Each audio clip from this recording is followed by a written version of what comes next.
Hello friends. तो चलिए आज एक और इंटरेस्टिंग ड्रामे की एक्सप्लेनेशन स्टार्ट करते हैं।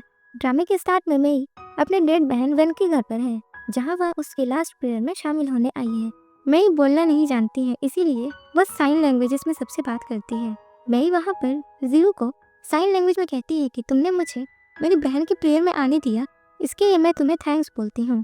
जीरू कहती है कि इतना तो मैं कर ही सकती हूँ, आखिर वह तुम्हारी बहन थी और तुम मेरी भाभी जो हो। मैं अपनी डेड बहन के लिए प्रेयर करती है। जियो उसे देखकर स्माइल करती है। तभी घर के बाहर एक गाड़ी आती है, जिसमें से घर का मालिक एथेन निकलता है। वह अपनी सेक्रेटरी यिंगजी से कहता है कि उसे घर में घुसने मत देना। सेक्रेटरी यिंगजी कहती है कि आप और वैन मैडम एक दूसरे को पसंद करते हैं और आपकी एंगेजमेंट हुई थी, उनके फैमिली मेंबर्स को कैसे बाहर कर सकते हैं। एथेन गुस्से में कहता है कि घर पर कौन आया है। मैं अपनी बहन की फोटो के आगे कहती है कि मैं जानती हूँ कि तुम और एथन एक दूसरे को बहुत प्यार करते थे और डैड ने मुझे ज़बरदस्ती यहाँ भेज दिया है, लेकिन मैं तुम्हारी और एथन के रिलेशन खराब नहीं करूँगी। मई प्रार्थना कर रही होती है, तभी वहाँ गुस्से में एथन आ जाता है। वह गुस्से में मई से कहता है कि तुम यहाँ क्या कर रही हो। तब मई कहती है कि मैं यहाँ बस अपनी बहन के लिए प्रेयर करने आई हूँ।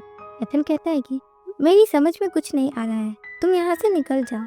मई अपनी नोटबुक निकाल कर लिखती है और एथन को दिखाती है, जिसमें लिखा था कि मैं क्या अपनी बहन के लिए प्रेयर भी नहीं कर सकती हूँ। तब एथन कहता है तुम्हें ऐसे करने की कोई ज़रूरत नहीं है, क्योंकि तुम्हारी वजह से ही उसकी डेथ हुई है। मई साइन लैंग्वेज में कहती है कि इतना टाइम बीत गया, तुम अभी भी पुरानी बातों को लेकर बैठे हो। मैंने उसको नहीं मारा था, वह सिर्फ एक एक्सीडेंट था। सेक्रेटरी कहती है कि यह कह रही है कि वह एक एक्सीडेंट था। एथन कहता है कि तुम इसकी साइन लैंग्वेज समझ सकती हो क्या। सेक्रेटरी कहती है मैंने थोड़ा बहुत सीखा हुआ है। एथन कहता है कि इसकी बात समझने में मेरी मदद करो। सेक्रेटरी कहती है कि ये बोल रही है कि वह एक एक्सीडेंट था।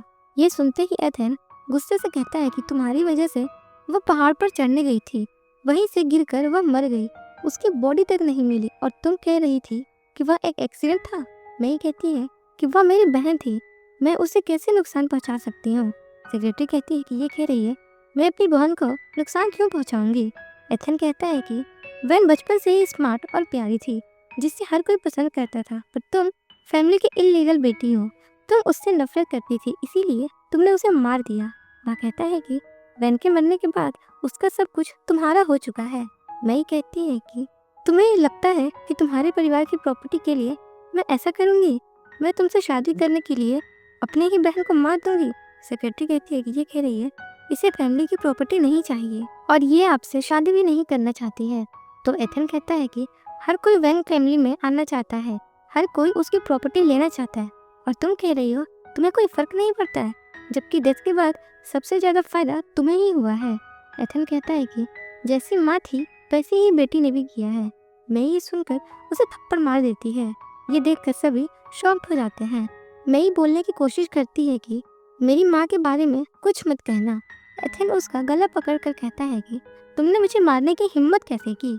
तब मई कहती है कि पहले तुमने मेरी माँ की इंसल्ट की। एथन कहता है कि तुम नाटक क्यों कर रही हो, अभी अभी तुमने बोलने की कोशिश की थी ना।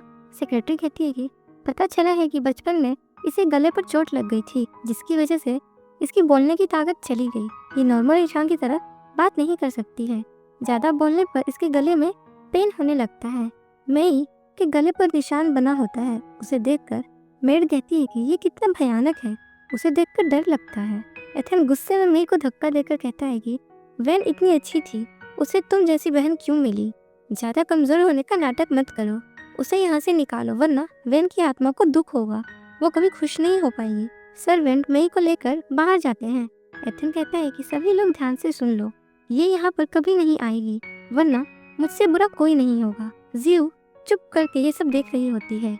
वह मई की बेइज्जती होते देखकर बहुत ज़्यादा खुश होती है।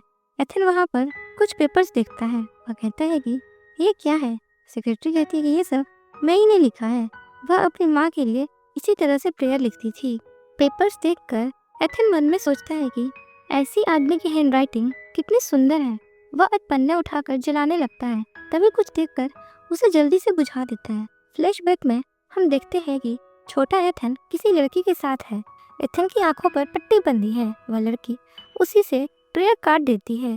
उसमें लिखा था कि सब आगे चलकर अच्छा होगा। एथन कहता है कि तुम ऐसे क्यों लिखती हो? वह छोटी लड़की कहती है कि यह मेरी आदत बन गई है और मैं इसे चेंज नहीं कर सकती हूँ। वह कहती है कि इससे तुमने पढ़ने में भी आसानी होगी। एथन कहता है कि ऐसे कैसे हो सकता है? वह अपने सेक्रेटरी से कहता है कि लाइब्रेरी से वन के सारे लेटर्स लेकर आओ।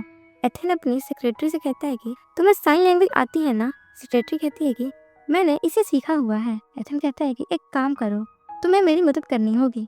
तभी दरवाजे के बाहर कुछ आहट होती है। एथन जाकर देखता है तो वहाँ कोई नहीं होता है, क्योंकि जियो वहाँ से भाग चुकी होती है। वह एथन की स्टेप सिस्टर थी। जियो अपने मन में सोचती है कि आज तो मैं पकड़े जाने से बाल बाल बच गई। वह कहती है कि आज का तमाशा मेई के लिए सही था, वह मेरे भाई को चुराने चली थी।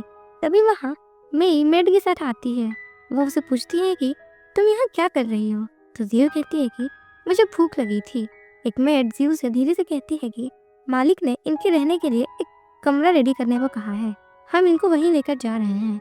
मेड मेई को लेकर एक कमरे में जाती है और कहती है कि ये कमरा आपके लिए है और बिस्तर पर रखे कपड़े भी आपके ही हैं। जियो ये देखकर अपने मन में खुश होती है और वह सोचती है कि यह कमरा तुम्हारी बहन का है और यह कपड़े भी उसी के हैं। अभी तुम्हारा तमाशा देखने में और भी ज्यादा मजा आएगा। रात को एथन कमरे में आता है। उसे पता नहीं होता है कि वहाँ पर मेई भी है।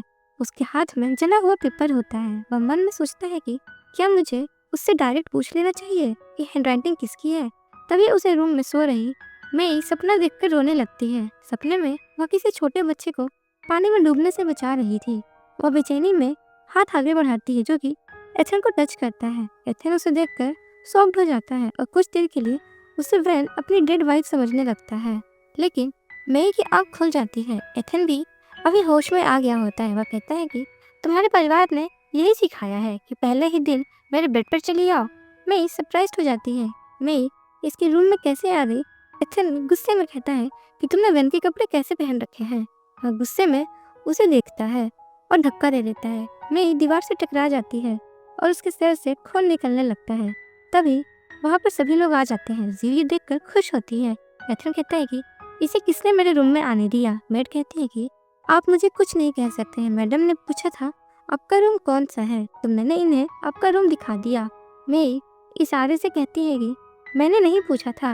एथन जियो से कहता है कि तुम सबसे ऊपर वाले फ्लोर पर रहती हो ना, तुम इतनी जल्दी कैसे आ गई? जियो कहती है कि मुझे आपकी फिक्र हो रही थी, आपको देर हो गई थी तो मैं आपको देखने आ गई। एथन कहता है कि हम दोनों के बीच में ब्लड रिलेशन नहीं है, तुम सोचती होगी मैं तुम्हारा विश्वास करूंगा? तुम्हारी माँ भी ऐसी ही थी, मेरे फादर के बेड पर गई थी। एथन मेई का गला दबाते हुए कहता है कि मैं तुम्हें बहुत ज़्यादा बर्दाश्त नहीं करूंगा, अपनी हद में रहो। मेई उसे धक्का देती है। तभी उसका लॉकेट गिर जाता है। फ्लैशबैक में हम देखते हैं कि मेई बचपन में छोटे बच्चे के साथ फोटो लेना चाहती थी, लेकिन छोटा लड़का मना कर रहा था। तभी मेई उसे राजी कर लेती है। नर्स दोनों की फोटो खींचती है और एक लॉकेट बनाकर मेई को दे देती है। प्रेजेंट में मेई सोचती है कि लॉकेट तो कहीं भी मिल जाएगा, लेकिन वह फोटो स्पेशल है। एथन लॉकेट लेकर देखता है और अपने पास रख लेता है। वह मेई से कहता है कि तुम्हारे परिवार ने अपने फायदे के लिए तुम्हें यहाँ भेजा है। मेई इशारा करती है कि मुझे जल्द से जल्द यहाँ से भेज दीजिए। एथन कहता है कि मुझे नहीं पता तुम क्या सोच रही हो, लेकिन पेपर पर क्या है जो लिखा हुआ, क्या वो तुम्हारी हैंडराइटिंग है? मेई सोचती है यह तो मेरी बचपन की आदत है, ये अब क्यों पूछ रहा है? तभी वहाँ यिंगजी आती है और उसे कुछ पेपर दिखाती है। एथन पेपर को देखता है और मेई से कहता है कि तुमने तो बहुत ही मेहनत की है अपनी बहन की तरह दिखने के लिए, उसकी तरह बोलना सीखा, उसकी तरह लिखना भी सीख लिया और कपड़े भी उसी की तरह पहन लिए। तुम्हारी माँ ने यही सब तुम्हें सिखाया है। फादर के साथ तुम भी बिल्कुल वैसी ही बन गई हो। मेई ये सुनकर एथन को थप्पड़ मारती है। सभी सरप्राइज हो जाते हैं। मेई इशारा करके कहती है कि मैंने पहले ही कहा था मेरी माँ की इंसल्ट मत करना, वो सिर्फ एक एक्सीडेंट था। सेक्रेटरी यिंगजी से कहती है कि मैडम आपको कुछ पेपर्स देखने चाहिए, ये आपकी माँ ने आपके फादर के साथ साइन किए थे कि अगर डॉटर पैदा होती है तो उसे अबॉर्ट करना होगा, लेकिन आपकी माँ ने ऐसा नहीं किया और वह बाकी के पैसे लेकर भाग गई। एथन कहता है कि तुम बस किसी तरह मेरी फैमिली में शादी करना चाहती हो। मेई उसे लिख कर देती है कि तुम मेरी बहन से शादी करने के काबिल नहीं थे। वह सर्वेंट से कहता है कि इसे यहाँ से लेकर जाओ, मैं दोबारा इसे देखना नहीं चाहता हूँ। मेई इशारा करती है कि मैं अपने आप चली जाऊंगी। बाद में जियो मेई के रूम में गुस्से में जाती है। मेई उस पर पानी डाल देती है और उसे एक पेपर देती है। पेपर में लिखा था कि तुम मुझसे इतनी नफरत क्यों करती हो और ये सब तुम्हारा किया हुआ है। जियो कहती है तुम इतनी बेवकूफ़ नहीं हो जितनी दिखती हो। मैं सच में तुमसे बहुत ज़्यादा नफरत करती हूँ। मैं बचपन से एथेन को पसंद करती आई हूँ, लेकिन वो हमेशा से अपनी बचपन की दोस्त को खोजता रहता था। फिर उसे तुम्हारी बहन मिल गई। उसको मरते हुए देखकर मुझे लगा कि भगवान ने मुझे एक और चांस दिया है, लेकिन फिर तुम पता नहीं कहाँ से वापस आ गई। जियो उसे बेड पर धक्का देती है और कहती है कि मैंने तुम्हारी बहन का सब सामान जला दिया है, उसका कुछ भी बचा नहीं है। वह मई को देखकर कहती है कि तुम्हें बहुत गुस्सा आ रहा है ये सब सुनकर ना, तो अब तुम क्या करोगी। मई उसे थप्पड़ मारती है और इशारा में कहती है कि मैंने अपनी बहन का बदला लिया है। जियो गुस्से में जाती है और कहती है कि तुमने मुझे मारने की हिम्मत कैसे की। वो मई पर गर्म पानी डालना चाहती है, लेकिन बैलेंस बिगड़ने से उसी पर पानी गिर जाता है। मई वहाँ से भाग जाती है। जियो सर्वेंट को हेल्प के लिए बुलाती है। इधर रूम में एथन पेपर को देख रहा था। तभी उसे याद आता है कि मई को चोट लगी थी। वह सोचता है कि उसे एक बार चेक कर लेना चाहिए। यिंग जीवा मेडिसिन बॉक्स लेकर आती है। वह कहता है कि डॉक्टर को खबर कर दो। इधर रूम में जियो कहती है कि तुम्हारे कारण बहुत से लोग परेशान हैं। तभी एथन की आवाज़ सुनाई देती है। सर्वेंट ही सुनकर डर जाते हैं। मेड कहती है कि अगर मास्टर को पता लग गया तो हमें नौकरी से निकाल देंगे। जियो कहती है इसका मुंह बंद करके रखो, मैं देख कर आती हूँ। जियो जैसे ही रूम से निकलती है एथन आ जाता है। जियो कहती है आप यहाँ क्या कर रहे हैं। एथन कहता है कि तुम इस समय अपने कमरे में क्यों नहीं हो। तो जियो कहती है कि मुझे नींद नहीं आ रही थी, इसीलिए बाहर टहलने आ गई। तभी रूम से आवाज़ सुनकर एथन अंदर जाने की कोशिश करता है। जियो उसे रोक देती है। जियो कहती है कि आज ही उसने आपके बेड पर जाने की हिम्मत की थी और आप इस टाइम उसके रूम में जाएंगे तो सब क्या सोचेंगे। एथन कहता है कि तुम मुझे मेरे ही घर पर रोक रही हो, बाहर वाला कोई कुछ भी सोचे, मेरे घर में मुझे कोई भी रोक नहीं सकता, ना ही मुझे कोई फर्क पड़ता है। सेक्रेटरी यिंगजी आकर कहती है कि मिस वेन की बॉडी के बारे में कुछ पता चला है। एथन ये सुनते ही वहाँ से चला जाता है। जियो रूम में जाकर मई को बहुत ज़्यादा मारती है और कहती है कि तुम्हें बहुत चिल्लाना आता है, अब चिल्लाओ, तुम उसके साथ रहना चाहती हो ना। मैं इशारा करती है कि अगर एथेन को पता चला तो वह तुम्हारा बुरा हाल कर देगा। जियो कहती है कि वह तुम्हारी कोई हेल्प नहीं करेगा, क्योंकि तुम्हारे कारण उसकी गर्लफ्रेंड की डेथ हुई है, जिससे वो बहुत ज़्यादा प्यार करता है। मैं बालकनी की तरफ जाती है। जल्दी में एक गमला नीचे गिर जाता है। नीचे एथेन बाहर की तरफ जा रहा होता है। वह उसे देखता है। यिंगजी ये देखकर कहती है कि सर हमें जल्दी चलना चाहिए। एथेन अपने हाथ पर ब्लड दिखाई देता है। वह कहता है कि पहले डॉक्टर को बुलाओ। सभी रूम में जाते हैं। इधर जियो मई को पकड़कर और भी ज़्यादा मारती है और कहती है कि तुम सबको बताना चाहती हो तुम्हारे साथ क्या हो रहा है।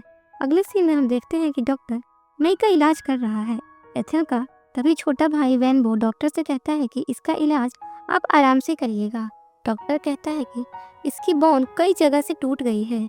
जूही एथेन से कहती है कि मई ने उसे सीढ़ियों से गिरा दिया था, इसीलिए उसे चोट लग गई।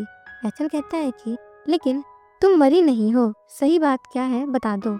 जूही कहती है कि वह आपके साथ रहना चाहती थी और आपके बेड पर भी गई थी, इसीलिए मैंने उसे फैमिली के रूल्स दिखाना सही समझा। एथेन गुस्से में कहता है कि मुझे क्या करना है ये तुम नहीं बताओगी, तुम आज से बेसमेंट में रहोगी और तुम्हें वहाँ से कोई नहीं निकालेगा।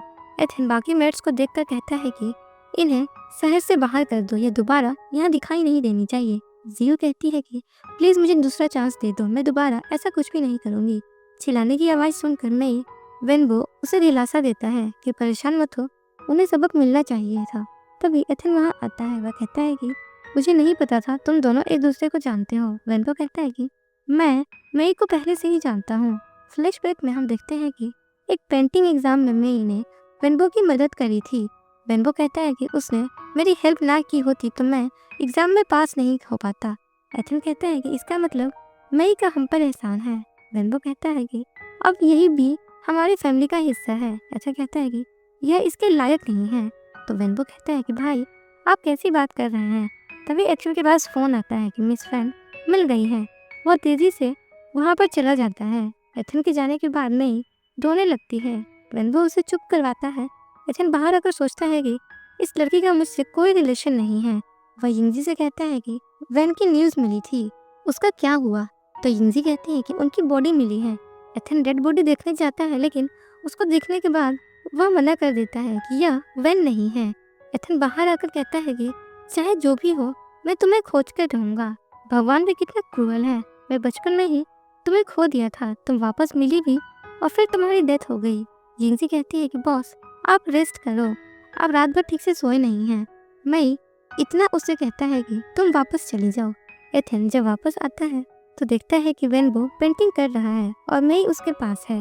वेनबो कहता है कि यह पेंटिंग मैं चैरिटी के लिए बना रहा हूँ, आपको कैसी लगी? तुम्हें मई इशारा से बोलती है कि ग्रीन और रेड इसमें बहुत अच्छा लगता है। वेनबो कहता है कि फैमिली में कोई सनफ्लावर गार्डन नहीं है, अगर होता तो कितना अच्छा होता। तुम्हें भी तो सनफ्लावर पसंद है ना? मई कहती है कि मेरा घर नहीं है इसीलिए ठीक है। एथन मई को खुश देखकर गुस्सा होता है। वह सोचता है कि वेन की बॉडी नहीं मिली है और यह बहुत अच्छे से अपना टाइम स्पेंड कर रही है। वह यिंगजी को कहता है कि हमें सर्वेंट्स की कमी है, मई को रूम की सर्वेंट बना दो। मई एथन के रूम में आती है। वह कहता है कि मुझे नहीं पता कि तुम सर्वेंट की ड्रेस में इतनी अच्छी लगोगी, तुम्हें तो ये फिट हो रहा है। मई इशारे से कहती है कि तुम तो मुझे देखना ही नहीं चाहते थे ना। एथन कहता है कि मुझे लिखकर बताओ। मई एथन को कहती है कि हमें सर्वेंट्स की कमी है और तुम्हारी फैमिली तुम्हें सपोर्ट नहीं कर सकती। मई उसे लिखकर देती है कि तुम मेरे साथ ऐसा नहीं कर सकते हो। तो एथन कहता है कि तुम्हें क्या लगता है तुम मन चाहे काम कर सकती हो? तुम्हें यहाँ देखकर मुझे बहुत ही गुस्सा आता है, तुम्हारी यहाँ कोई जगह नहीं है। मई इशारे से कहती है कि मैं यह काम कर सकती हूँ। एथन कहता है कि मैं यहाँ पर कुछ ही देर के लिए आया हूँ, अगर तुमने वैन की रेपुटेशन को बिगाड़ने की कोशिश की तो मैं तुम्हें अच्छा सबक सिखाऊंगा। वह मई को कॉफी लाने के लिए कहता है। वह उसे बार बार ऑफिस के नाम पर परेशान करता है। बाद में कहता है कि मेरी किताबें ठीक करो। मैं अलमीरा ठीक करने लगती है और चेयर से गिर जाती है। एथन कहता है कि मेरी किताबों को नुकसान नहीं होना चाहिए। मई पेपर पर बेवकूफ स्टूपिड उसे किताब में रख देती है। नाइट में मेड आकर मई से कहती है कि सर को रेड केक खाना है, जल्दी से लेकर आओ। मई बाहर की तरफ इशारा करती है कि बहुत तेज बारिश हो रही है। मेड लेकिन उस पर भी उसे जाने के लिए कहती है। मई सोचती है कि मेरी बहन को क्या पसंद है, क्यों था जो उसने एथन के लिए डिसाइड किया।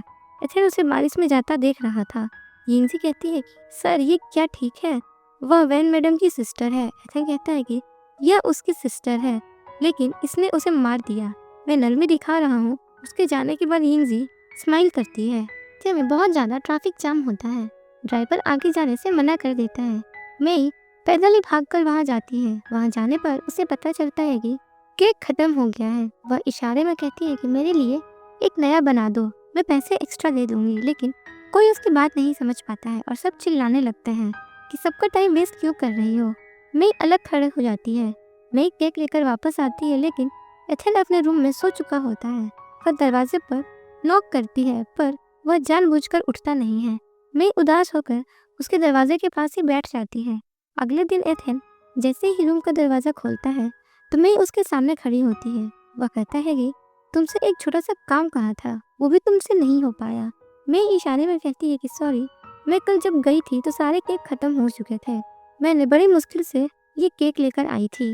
एथन कहता है कि मुझे बहाने सुनने पसंद नहीं है, तुमने काम नहीं किया है, मैं बस इतना जानता हूँ। मई ये सुनकर उसे केक देती है। एथन केक देखकर कहता है कि यह तो खराब हो गया है, इसे फेंक दो। इतना सुनकर मई गुस्से में जाती है। मई ये सुनकर केक उसके फेस पर ही फेंक देती है। एथन कहता है कि तुम क्या पागल हो गई हो?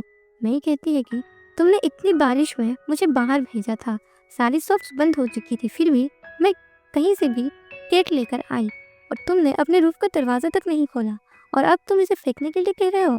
तुम बस यह सब कुछ मुझे परेशान करने के लिए कह रहे हो, मैं अच्छे से जानती हूँ। एथन ये सुनकर उसका कॉलर पकड़ लेता है और कहता है कि इस घर में रहने के कारण तुम अपने आप को यहाँ की मालकिन समझने लगी हो क्या? तुम्हें नहीं पता यहाँ का हेड कौन है? तभी मई के मुंह से खून निकलता है और वह बेहोश होकर गिर जाती है। एथन डॉक्टर को बुलाता है। डॉक्टर मई का चेकअप करता है और वह मन में सोचता है कि पहले की चोट अभी ठीक नहीं हुई है, वह फिर से इतनी बीमार हो गई है। यह लड़की इस घर में क्या मरने के लिए आई है? एथन आकर पूछता है कि इसकी तबीयत कैसी है? डॉक्टर कहता है कि पहले की चोट अभी तक ठीक नहीं हुई है, पर तेज बारिश में भीगने के कारण इसे हाई फीवर हो गया है, इसे कुछ देर के लिए आराम करने दीजिए, मैं मेडिसिन देता हूँ और आप इन्हें टाइम पर देते रहिएगा। डॉक्टर के जाने के बाद मई को होश आता है। वह एथन का हाथ गलती से पकड़ लेती है। तो एथन कहता है कि बेहोश होने के बाद तुम्हारी मेमोरी चली गई है क्या? तुम अपने आप को क्या समझ रही हो? यहाँ से जल्दी निकलो। वह उसे धक्का देकर निकाल देता है। बाद में उसे पता चलता है कि मई की पीरियड्स आए थे, इसीलिए वो बेड से नहीं उतर रही थी। थोड़ी देर बाद मई आकर एथन को बताती है कि मैंने बेडशीट बदल दी है। इसके लिए वो उसे थैंक्स कहता है। मई इशारे से कहती है कि आपको मुश्किल में डालने के लिए मैं आपसे सॉरी बोलती हूँ। अब मैं अपने काम पर जा रही हूँ। एथन कहता है कि मैं तुम्हें पसंद नहीं करता हूँ, लेकिन इसका मतलब ये नहीं है कि मैं तुम्हें भूखा रखूँगा। तुम जाकर ब्रेकफास्ट कर लो। मेड मई को कहती है कि मैंने आपके लिए सूप बना दिया है, वो आपके लिए फ़ायदेमंद होगा। मई उसे थैंक्स कहती है। एथन कहता है कि तुमने साइन लैंग्वेज कब सीखा? तब मेड बताती है कि मैडम ने ही सिखाया है और यह तो बहुत ही आसान है। एथन मई को घूरते हुए कहता है कि तुमने यहाँ पर बढ़िया से सभी लोगों का दिल जीत लिया है। तो मेड कहती है कि सर, मैडम भी बहुत अच्छी हैं, हम लोगों को उनके साथ बहुत अच्छा लगता है। एथन कहता है कि तभी मेरी शक्ल देखते ही तुम्हें डिप्रेशन होने लगता है। मैं लिखने वाली होती है कि तभी एथन कहता है कि मेड तुम्हारी बात समझती है, वह मुझे सब कुछ बता देगी। एथन को याद आता है कि मई को सनफ्लावर का फूल बहुत पसंद है, वह गार्डन लगाना चाहती है। इसीलिए वह कहता है कि खाली बैठी रहो तो इससे अच्छा जाकर कुछ प्लांट्स लगा दो। मई खुश होकर कहती है कि मैं कुछ भी लगा सकती हूँ। तब एथन कहता है कि जो तुम्हारा मन करे वो करो। मई थैंक्स बोलती है और चली जाती है। एथन पेपर्स पर उसकी हैंड राइटिंग देखता है। फ्लैशबैक में हम देखते हैं कि छोटा लड़का मई के पास आता है और कहता है कि तुमने बहुत कम खाना मिला है। मई कहती है कि इतना मेरे लिए काफ़ी है, ये बहुत अच्छे लोग हैं। एथन कहता है कि यह अपनी बहन की नकल करती है, इसीलिए इतना सब कुछ जानती है। गार्डन में मेड आपस में बात करते हैं कि सर आजकल मैडम का कुछ ज़्यादा ही ध्यान रखते हैं। मैडम का रूम भी सर के रूम के पास ही है। दूसरी मेड कहती है कि मैंने मास्टर को साइन लैंग्वेज की किताब पढ़ते हुए भी देखा है। मास्टर ने मैडम को अपनी पसंद की फूल लगाने का भी कहा है। पता नहीं मैडम उनके बारे में क्या सोचती हैं। मुझे तो लगता है यह दोनों अलग ही रहेंगे। तभी जुई वहाँ आती है। सब मेड उसे देखकर चली जाती है। जुई मई को देखने जाती है। मई रूम में पेंटिंग कर रही होती है। वेनबो उसकी फोटो लेता है और कहता है कि तुमने पेंटिंग बहुत अच्छी बनाई है। जुई ये देखकर गुस्सा हो जाती है और कहती है कि तुम्हें मैं बाद में देखती हूँ। एथन अपने रूम में काम कर रहा होता है। तभी मई वहाँ स्लेक्स लेकर आती है। वह उसे लिखकर बताती है कि उसने उसके सारे काम पूरे कर दिए हैं, अब उसे रात को क्या करना है। एथन कहता है कि तुम धीरे धीरे बहुत अच्छे से काम सीख रही हो। तभी एक मेड वहाँ पर आकर एक ड्रेस लाती है। एथन कहता है कि ऑफिस में एक पार्टी है, उसमें तुम्हें यही पहनना है। नई ड्रेस पहनकर एथन के सामने आती है। वह बहुत ही ज़्यादा खूबसूरत दिख रही थी। मेड उसकी बहुत तारीफ करती है। एथन भी उसे देखकर सरप्राइज हो जाता है, लेकिन वह कहता है कि ये अपनी बहन से कम है। मैं साइन लैंग्वेज में कहती है कि मुझे पता है मैं उससे कम ही रहूँगी। एथन कहता है कि तुम अभी भी अपने आप को बहुत स्मार्ट समझती हो ना। मई उसकी बात सुनकर सरप्राइज होती है। वह सोचती है कि इसने साइन लैंग्वेज कब सीखी। टेबल पर किताब देखकर वह उसे पढ़ने की कोशिश करती है। एथन उसे सर पर हाथ रखता है और कहता है कि जाकर पार्टी की तैयारी करो। मई सोचती है कि ये मैंने कौन सा गलत किताब देख लिया। नाइट में एथन मई के साथ पार्टी में जाता है। कार से निकलकर वह मई से कहता है कि पार्टी में ध्यान रखना, मेरी बेइज्जती मत करवाना। मई हाँ में सर हिलाती है। तभी कारपेट से उलझकर वह गिरने ही वाली होती है, लेकिन एथन उसे संभाल लेता है और तभी एक एम्प्लॉय उसे देखकर हंसने लगती है। एथन कहता है कि कल कंपनी से तुम अपना हिसाब कर लेना, कल से नौकरी पर आने की कोई ज़रूरत नहीं है। तभी मई यिंजी को देखकर कहती है कि मैंने इसे ध्यान से नहीं देखा था, लेकिन आपकी आंखें किसी से मिलती हैं। यिंजी कहती है कि यह मेरा ऑनर है। एथन मई से कहता है कि अब मेरी सेक्रेटरी भी तुम्हें पसंद करने लगी है। मई यिंजी से बहुत अच्छी से बात करती है। वेनबो अपने भाई के पास आता है। जुई मई को देखकर गुस्सा होती है और अपने पास रखे ड्रिंक में कुछ मिलाती है। वेनबो मई को देखकर खुश होता है और कहता है कि तुम बहुत ही ज़्यादा प्रिटी लग रही हो। एथन वेनबो से कहता है कि तुम्हें याद है मैंने तुम्हें क्या कहा था। फ्लैशबैक में एथन वेनबो को समझा रहा होता है। वेनबो कहता है कि मैं और मई बहुत सालों से फ्रेंड है, लेकिन मुझे नहीं पता था कि वह फैमिली के इलीगल डॉटर है। वह एथन से कहता है कि आप क्या उसके साथ आराम से नहीं रह सकते हैं, उसके सामने वैसे ही मुश्किल है। एथन कहता है कि ये मेरा और उसके बीच की बात है। वेनबो को ये सब याद आता है। फिर वह कहता है कि शायद वह सही कह रहे हैं, यह हमारी फैमिली की बात है। मुझे आपको भाभी कहकर बुलाना चाहिए। मई कहती है कि मुझे कुछ भी कहकर बोलने की ज़रूरत नहीं है, मुझे फ़र्क नहीं पड़ता है, हम दोनों बस फ्रेंड्स हैं। एथन ये सुनकर गुस्सा होता है। वह मई का हाथ पकड़कर कहता है कि पार्टी स्टार्ट होने वाली है, जल्दी चलो। जूही वेनबो के पास जाती है और कहती है कि मुझे तुम खुश नहीं लग रहे हो। वेनबो कहता है कि तुम मुझसे दूर ही रहना, तुमने जो ऐसे काम किए हैं, तुम आज यहाँ क्यों आई हो? जूही कहती है कि यहाँ पर इतने सारे रिपोर्टर्स हैं, अगर मैं ना आती तो कल को हमारी फैमिली के बारे में गॉसिप होने लगती। एथन हमारी फैमिली के लिए इतना कुछ करता है, मैं भी कुछ करना चाहती हूँ। वेनबो उसके पास से जाने लगता है। जी उससे कहती है कि मैंने बहुत ही गलत काम किए हैं, लेकिन मैं आगे से ऐसा नहीं करूँगी। अगर तुम ये वाइन का ग्लास पीते हो तो मैं समझूंगी तुमने मुझे माफ कर दिया। वेनबो कहता है कि इसकी कोई ज़रूरत नहीं है। जूही कहती है कि यहाँ पर इतने सारे रिपोर्टर्स हैं, सब हम दोनों को बहस करते हुए देखेंगे तो क्या न्यूज़ आएगी, इसीलिए एक ड्रिंक की तो बात है। वेनबो ड्रिंक पी लेता है और कहता है कि अगर तुमने आगे से कुछ भी गलत किया तो मैं भूल जाऊंगा कि तुम मेरे परिवार से हो। इतना कहकर वह गुस्से में वहां से चला जाता है। जूही उसके जाने के बाद हंसकर कहती है कि दुख की बात है, अगली बार की नौबत ही नहीं आने वाली है। स्टेज पर एनुअल मीटिंग प्रोग्राम शुरू हो जाता है। एथन स्टेज पर स्पीच दे रहा होता है। फंक्शन में आए हुए सभी लोग कंपनी के नए प्रोजेक्ट के बारे में बात करते हैं और बहुत तारीफ करते हैं। एक पर्सन कहता है कि एथन ने जब से कंपनी संभाली है तब से कंपनी बहुत ही ज़्यादा ग्रो कर रही है।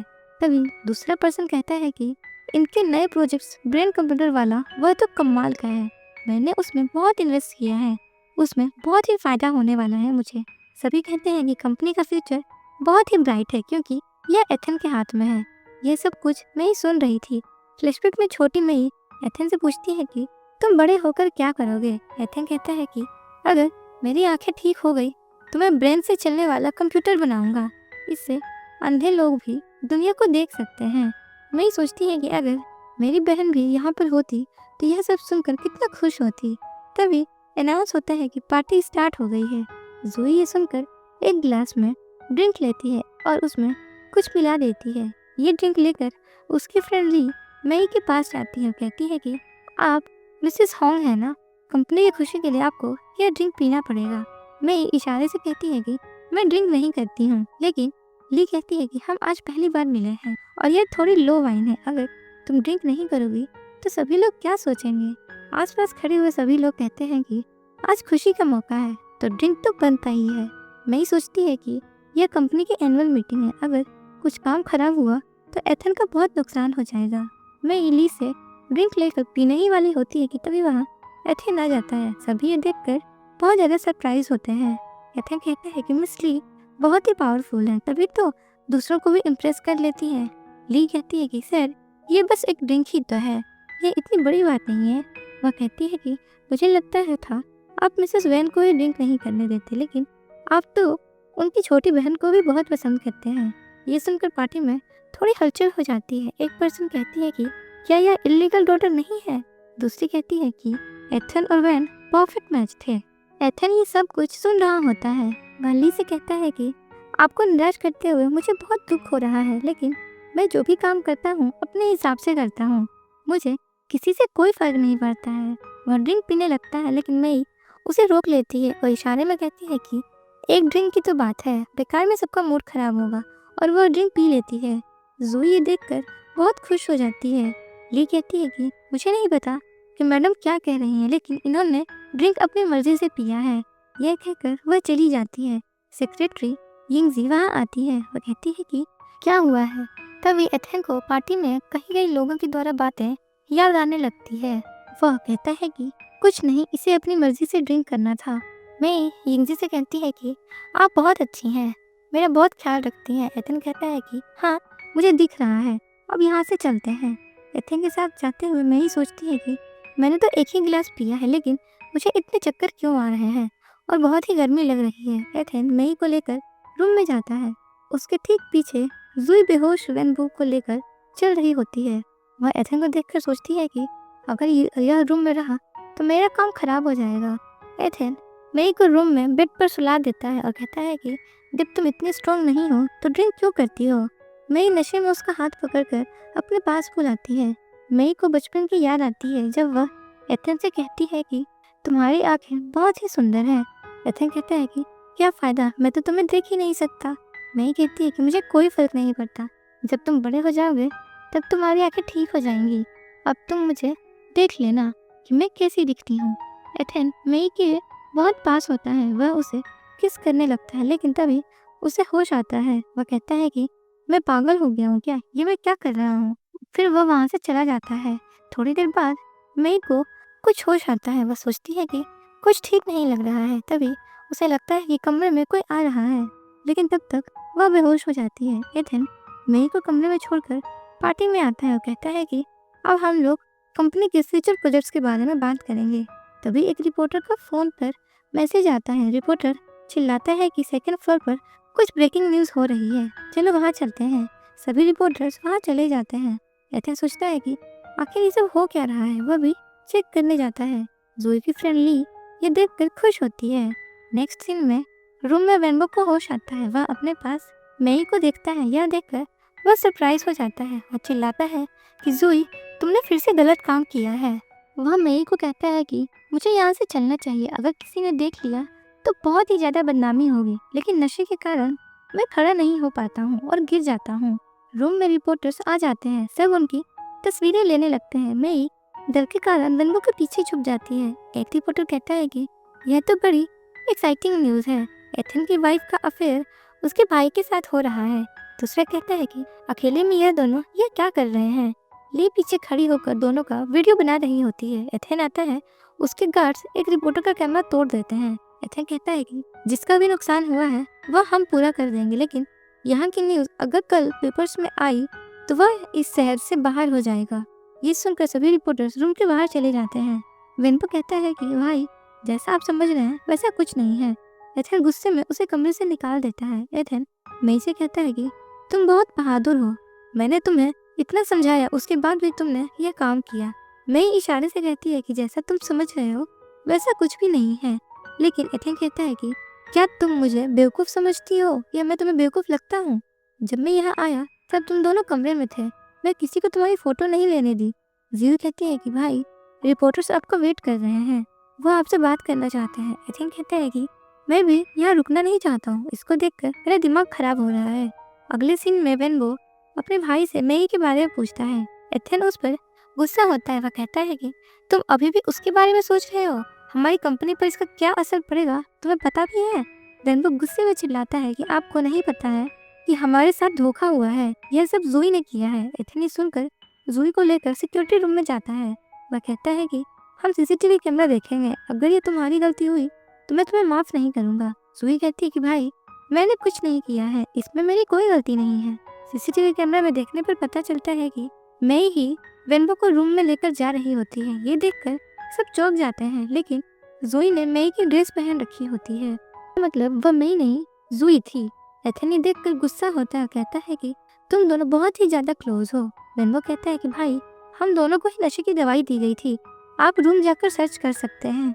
सिक्योरिटी गार्ड आकर बताते हैं कि वेनबो के रूम में नशे की दवाई मिली है। ये सुनते ही एथन कहता है कि यह तुमने पहली बार नहीं किया है, और गुस्से में वहाँ से चला जाता है। वेनबो उसके पीछे जाता है। सुई अपनी जीत थोड़ी देखकर खुश होती है। अगले दिन एथन मंदिर जाता है वेन के लिए प्रार्थना करने के लिए। उसे वहाँ चक्कर आ जाता है। सेक्रेटरी यिंगजी कहती है कि आपको क्या हुआ है। एथन कहता है कि शायद मैं कल रात ठीक से सोया नहीं हूँ। यिंगजी कहती है कि आप मैडम वेन के बारे में सोच रहे हैं ना। एथन कहता है कि आज उसकी डेथ एनिवर्सरी है, मैं कुछ भी गलत नहीं करना चाहता हूँ, आज मैं अकेले रहना चाहता हूँ। मंदिर में ली भी आती है। उसके दोस्त पूछते हैं कि क्या तुम भी शादी के लिए यहाँ आई हो। ली कहती है कि मुझे शादी की क्या ज़रूरत है, मैं जिसे पसंद करूँगी वह मुझे हाँ ही करेगा।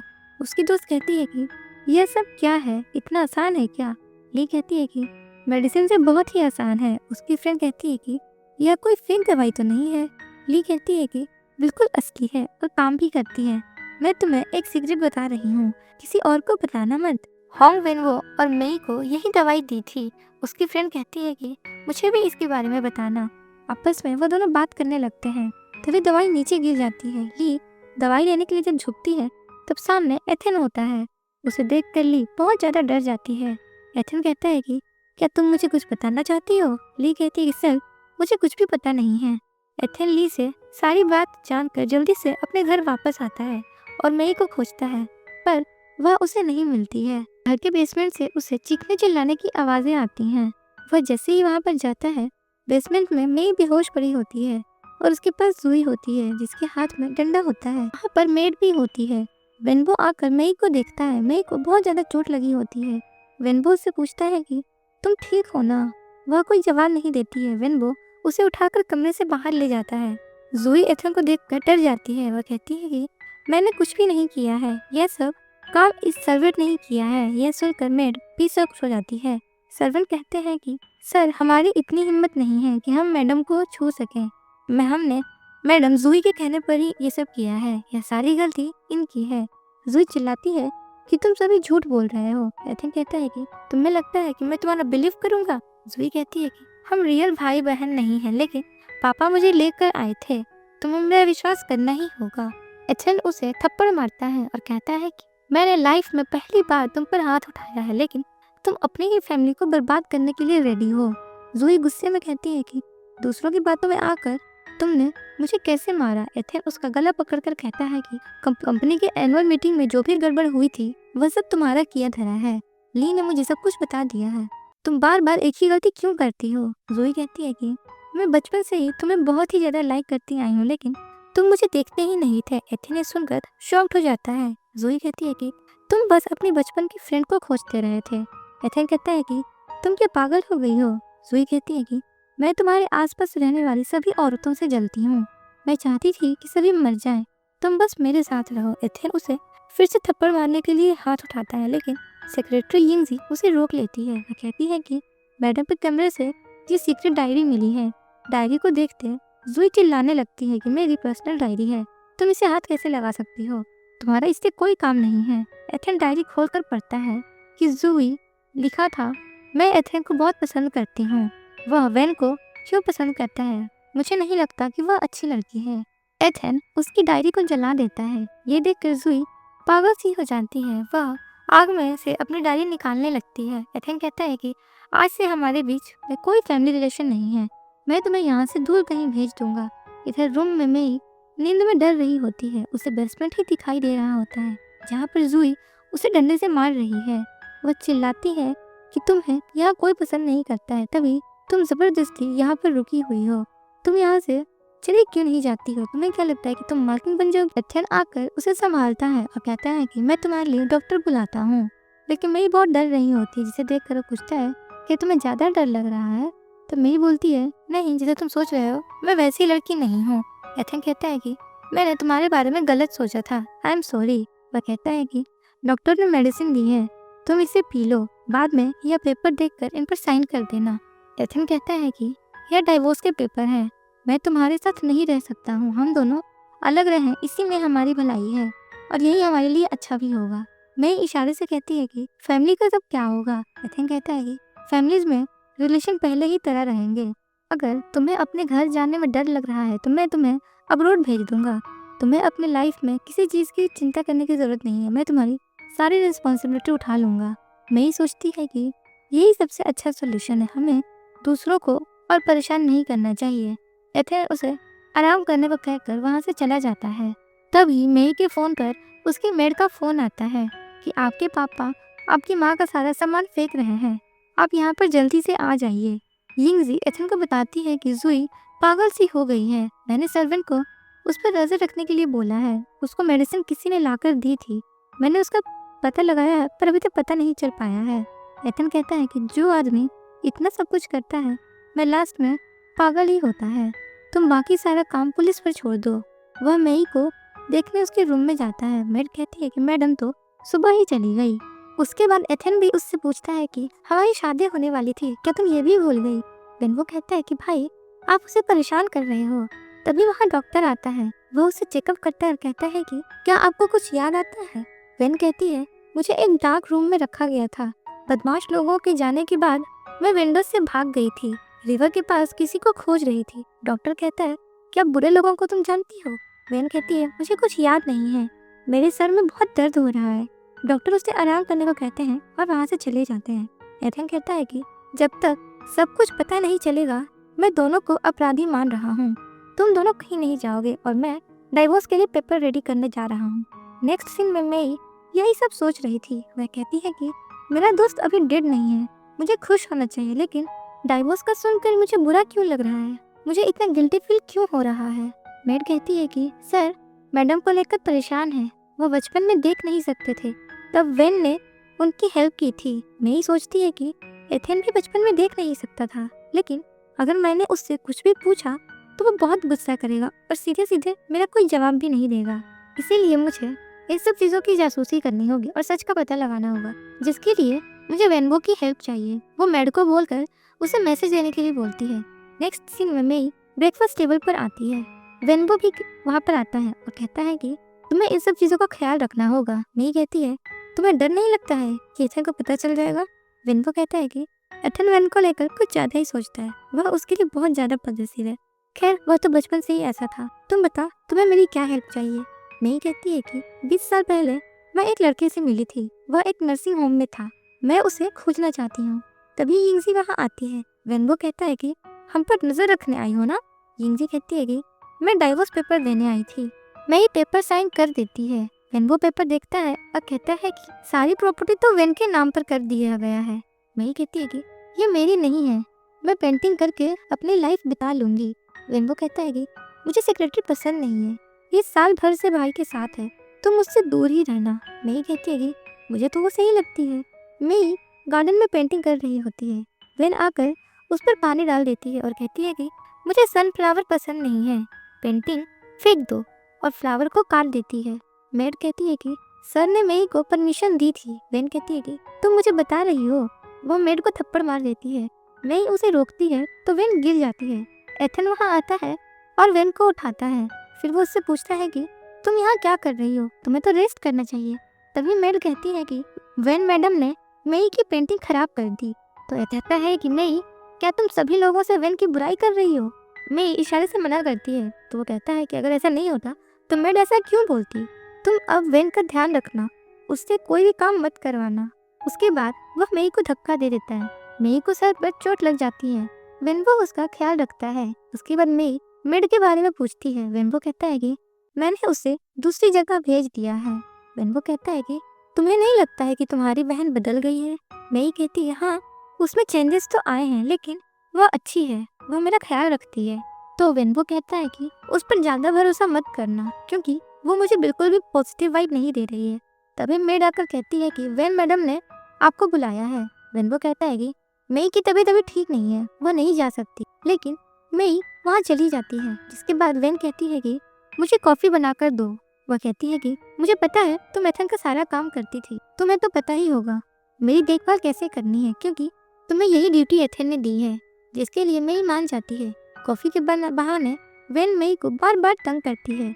बाद में गर्म कॉफ़ी अपने पर गिरा देती है और कहती है कि तुमसे एक भी काम ठीक से नहीं होता है। मई कहती है कि तुम तो पहले ऐसी नहीं थी। वेन कहती है कि पहले तो नहीं थी, अब हूँ, क्योंकि मेरा पति पर तुमने कब्जा करके रखा है। मई कहती है कि तुम भी दूसरों की बातों में आ गई हो। वेन कहती है कि एथेन तुम्हारे लिए बहुत कुछ कर रहा था, उसने तुम्हें पार्टी में ड्रिंक नहीं करने दिया, तुम्हारे साइन लैंग्वेजेस में सीख रहा था, तुम क्या कर रही हो उसके साथ, तुम्हें क्या लगता है मैं कुछ समझती नहीं हूँ। मई कहती है कि हमारे बीच में ऐसा कुछ भी नहीं है, तुम बेकार में ही शक कर रही हो। वेन कहती है कि अब ये जगह साफ करो। मई जब साफ करने लगती है तो वेन उसे धक्का दे देती है।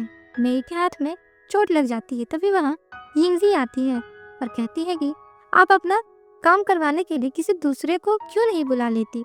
वेन कहती है कि एथेन ने इसे मेरी सेवा करने के लिए ही रखा है, तो इसे ही मेरी सारी ड्यूटी करनी होगी। ये सुनकर यिंगजी कहती है कि मेमोरी खोने से किसी का कैरेक्टर नहीं बदल जाता है, आपको अपने कैरेक्टर पर ध्यान देना चाहिए। सर आपको बहुत दयालु मानते हैं, उसे चेंज मत करिए। वेन कहती है कि तुम मुझे धमकी दे रही हो। यिंगजी कहती है मैं बस आपको समझा रही हूँ। यिंगजी मई को लेकर वहाँ से चली जाती है और उसके हाथ में दवाई लगाती है। यिंगजी मई से कहती है कि आपकी बहन आपको इतना परेशान करती है, आप कुछ कहती क्यों नहीं है। तो मई कहती है कि मैं पहले ऐसी नहीं थी, पता नहीं अब उसे क्या हो गया है, वह इतनी ज़्यादा चेंज क्यों हो गई है। ऊपर से वह मुझ पर यकीन भी नहीं कर रही है, वो भी दूसरों की तरह मुझ पर शक ही कर रही है। वह घर में सबसे ज़्यादा मेरा ही ख्याल रखती थी, मुझे खिलौने लाकर देती थी और अपने नए कपड़े भी दे देती थी। आप मेरी बहन को जानती नहीं है, उसके बारे में इसीलिए गलत मत सोचिए।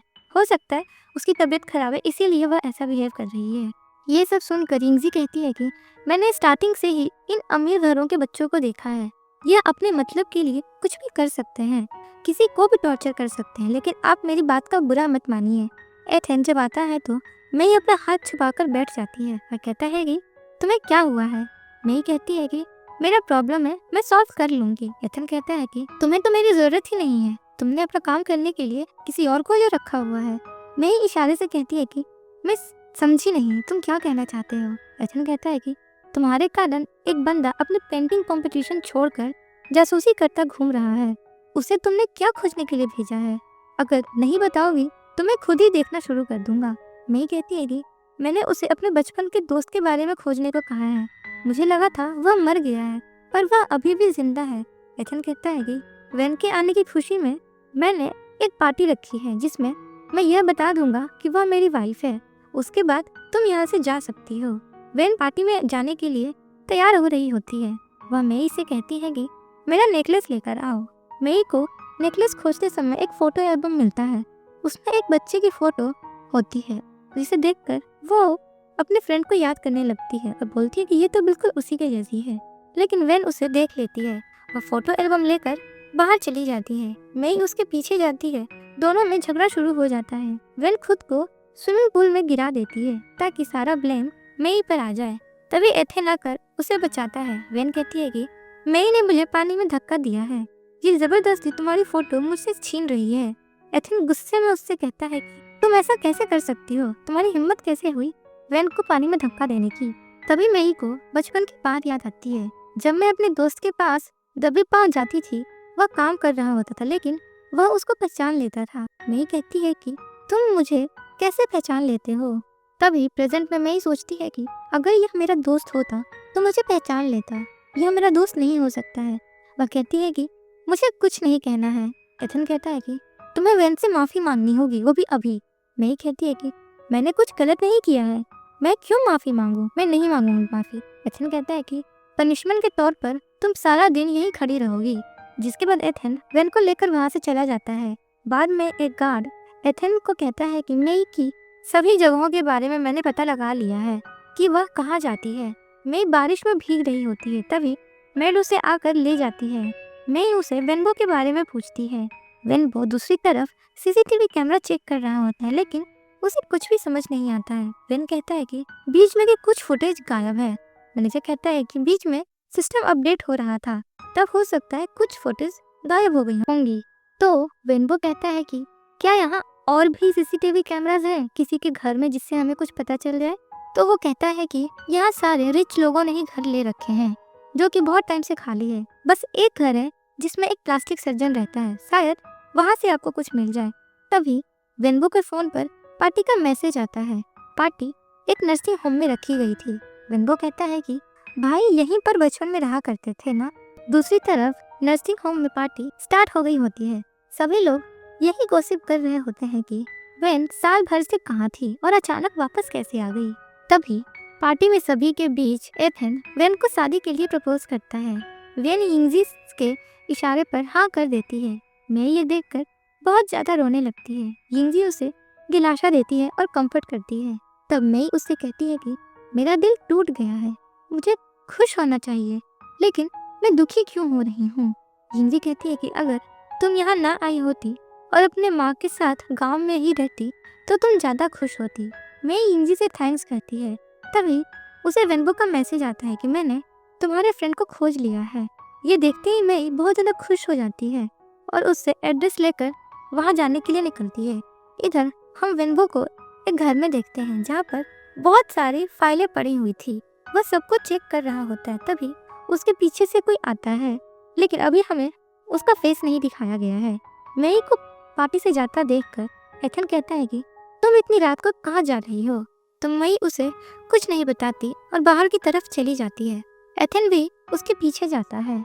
उधर वेनबो पेपर चेक कर रहा होता है तो उसे पता चलता है कि मई उसके भाई को ही खोज रही थी और उसका भाई मई को खोज रहा था। वह कहता है कि मुझे मई को इन सब के बारे में जल्द से जल्द बताना होगा। तभी यिंगजी उसे पीछे से आकर अटैक कर देती है। मई वेनबो को खोज रही होती है, तभी उसे तेज आवाज सुनाई पड़ती है। आगे जाकर देखने पर उसे गाड़ी में वेनबो मिलता है। वेनबो बहुत ही ज्यादा इंजर्ड होता है। मई जल्दी से लेकर उसे हॉस्पिटल जाती है, जिसे जाता देखकर यिंगजी चुपचाप वहां से चली जाती है। मई सोचती है कि मुझे वेनबो को अकेले इन्वेस्टिगेशन के लिए नहीं भेजना चाहिए था, यह सब मेरी वजह से ही हुआ है।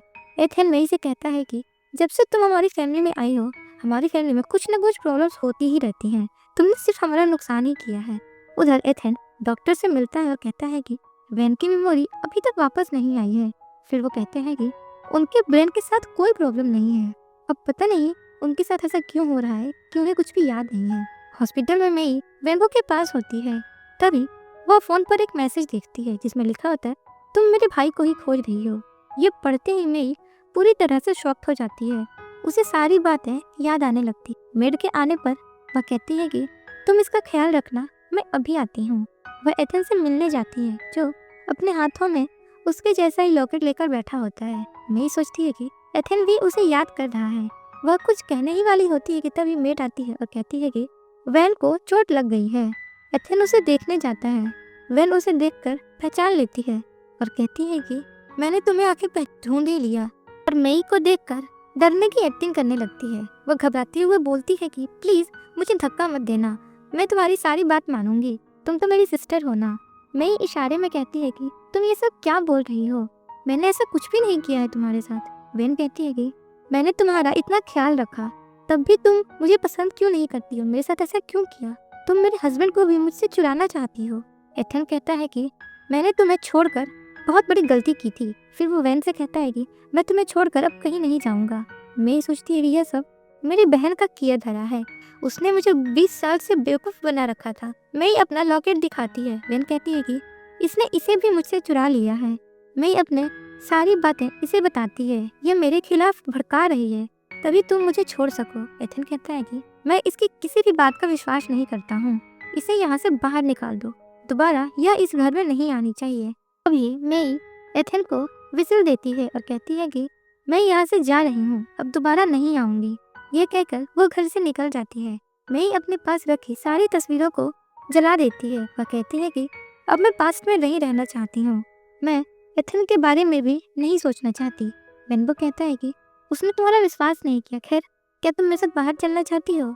मई उसे हाँ कह देती है। न्यूज में एथेन और वैन की शादी की बात हो रही होती है। वेनबो और मई वह देख रहे होते हैं और मई कहती है कि मुझे इससे अब कोई फर्क नहीं पड़ता है। वेनबो कहता है कि मुझे फर्क पड़ता है, मैं नहीं चाहता हूँ कोई तुम्हारे बारे में गलत सोचे। मई उसे हक कर लेती है। यिंगजी एथेन को बताती है कि वेनबो मई के साथ अब्रोड जा रहा है।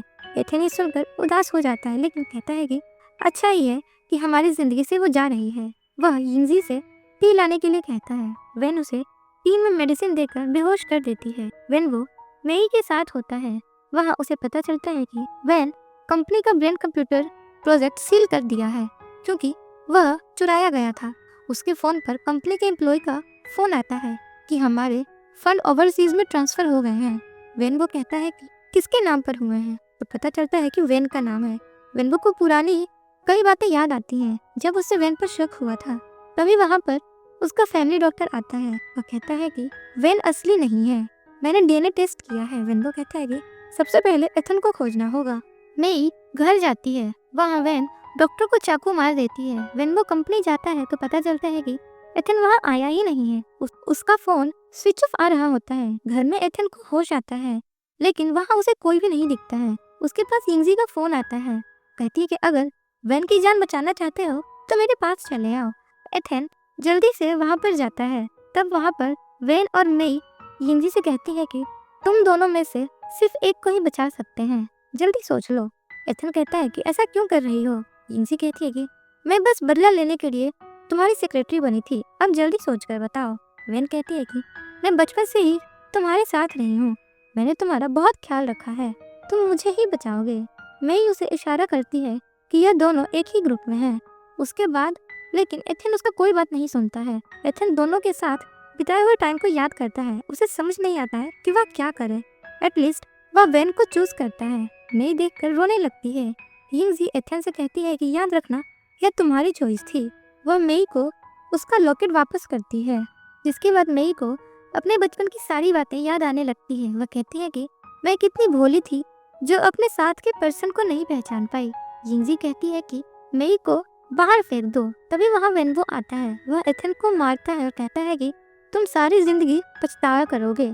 एथन वेन से कहता है कि अब घर चलते हैं, लेकिन वेन के साथ नहीं जाती है।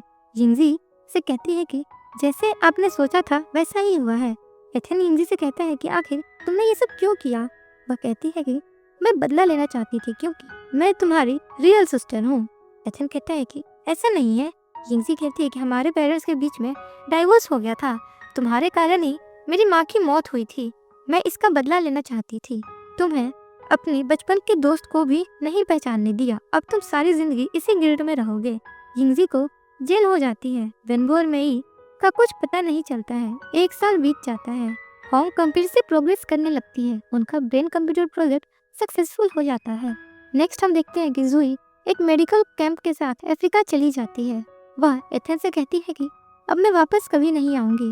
एथन अपनी कंपनी के काम से जर्मनी आता है। सिटी में घूमते हुए वह पूछता है कि आज कोई खास दिन है क्या, क्योंकि सभी लोग सनफ्लावर के फूल लेकर घूम रहे होते हैं। तभी वहाँ उसे मेई दिखाई पड़ती है। वह उसे पहचान नहीं पाती है। एथन उसे देखकर सरप्राइज हो जाता है। मेई कहती है कि एक दूसरे को जानते हैं। तभी वेनबो भी वहाँ आता है। वेनबो कहता है कि मेई अपनी मेमोरी खो चुकी है, इसीलिए मैं चुपचाप चाइना छोड़कर यहाँ चला आया हूँ। मैं बस यही चाहता हूँ कि आप उसकी लाइफ से दूर रहें और दोबारा शामिल ना हो। मेई वेनबो से कहती है कि अब हमें चलना चाहिए, देर हो रही है। एथन गिल्ट के साथ उसे जाते हुए देखता है। मेई अपने मन में सोचती है कि मैंने पहली बार तुमसे झूठ बोला है, लेकिन मैं पास्ट में नहीं रहना चाहती हूँ। मैं अपने आने वाले फ्यूचर के बारे में सोचना चाहती हूँ और जिंदगी में खुश रहना चाहती हूँ। वेन भी उसे देखकर सरप्राइज हो जाता है और कहता है कि क्या तुम मुझसे झूठ बोल रही थी। मैं उसे किस करके बोलती है कि क्या तुम्हें मेरा ध्यान रखना अच्छा नहीं लगता है। इसी हंसी मजाक के साथ दोनों हैप्पीली आगे चले जाते हैं और यहीं पर हमारे इस ब्यूटीफुल से ड्रामे की हैप्पी एंडिंग हो जाती है। मिलते हैं ऐसे ही एक और इंटरेस्टिंग ड्रामे की एक्सप्लेनेशन में।